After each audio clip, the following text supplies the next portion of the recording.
justice. We want justice. Justice, justice. বিশালগড়ের senior সাংবাদিক প্রসেনজিৎ রায়ের উপর হামলাকারী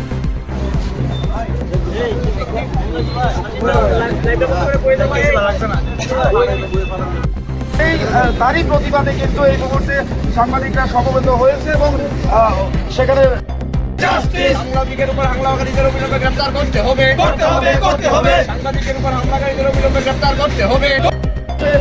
খুব শীঘ্রই যতক্ষণ পর্যন্ত বিন্দু সাহা তার ছেলে সহ তার সাঙ্গপাঙ্গদের গ্রেফতার করা হচ্ছে না করতে হবে, করতে হবে, করতে হবে। বিশালগড়ের সিনিয়র সাংবাদিক প্রসেনজিৎ রায়ের উপর হামলাকারীদের অবিলম্বে গ্রেফতার করতে হবে। বিন্দু সাহা এবং তার ছেলে সহ অপরাধীদের গ্রেফতার করা হোক এবং তারপরেই কিন্তু সেই অবরোধ মুক্ত করা। সংবাদ মাধ্যমে ব্যক্তিগতভাবে আমিও 2-3বার ওনাকে ইট চুরির দায়ে সরকারি ইট চুরির দায়ে গ্রেপ্তার করা হয়েছে। মধুপুর থানায় রেকর্ড দেখতে আপনারা পাবেন। ওনার ভাই সহ পুরো পরিবার বিভিন্ন অপরাধের সঙ্গে যুক্ত এবং একজন গ্রুপ ডি কর্মচারী মিনিমাম 70 থেকে 80 কোটি টাকার স্থাবর সম্পত্তি ওনার বিশালগড় শহরে আছে।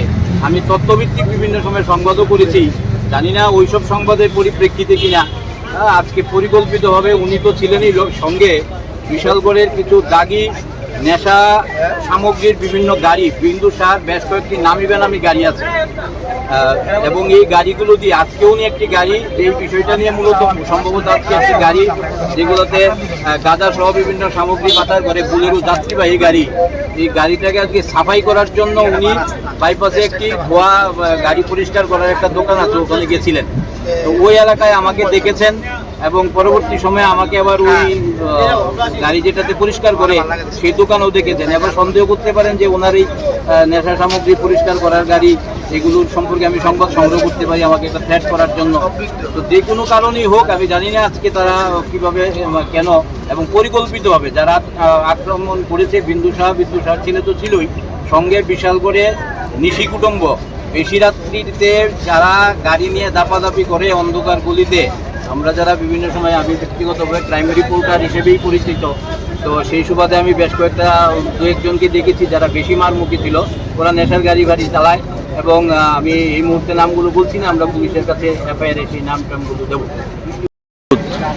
অবরোধ আমাদের আজকে সন্ধ্যা 6:30টায় আমাদের সিনিয়র সাংবাদিক বিশালগড়ের প্রেস ক্লাবের মেম্বার প্রসেনজিৎ রায়ের উপর প্রাণঘাতী হামলা হয়েছে বিশালগড় মোটর স্ট্যান্ডে এবং এই ঘটনা আমাদের বিশালগড় প্রেস ক্লাবের প্রেসিডেন্ট এবং সেক্রেটারি ট্রেজারার তাদের সামনেই হয়েছে।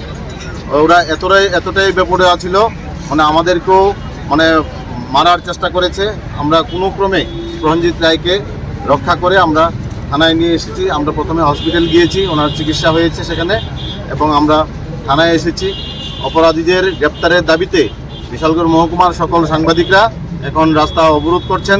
আমরা জানি খানিকটা সময় যাত্রীদের দুর্ভোগ হবে, তারপরেও আমরা ক্ষমা চেয়ে নিয়ে আমরা এই আন্দোলন অব্যাহত রাখছি এই কারণে যে আমরা পেশাগত দায়িত্ব পালন করি।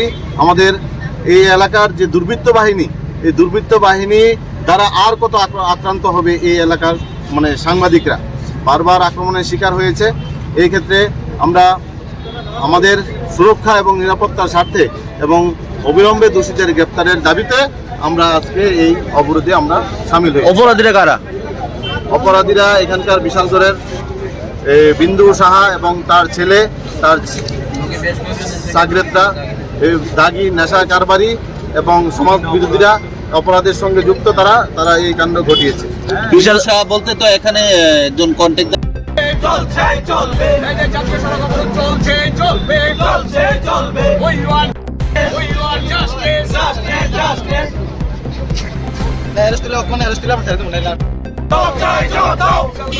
সাংবাদিক প্রসেনজিৎ রায়ের উপর হামলা কেন? জবাব চাই, জবাব দাও।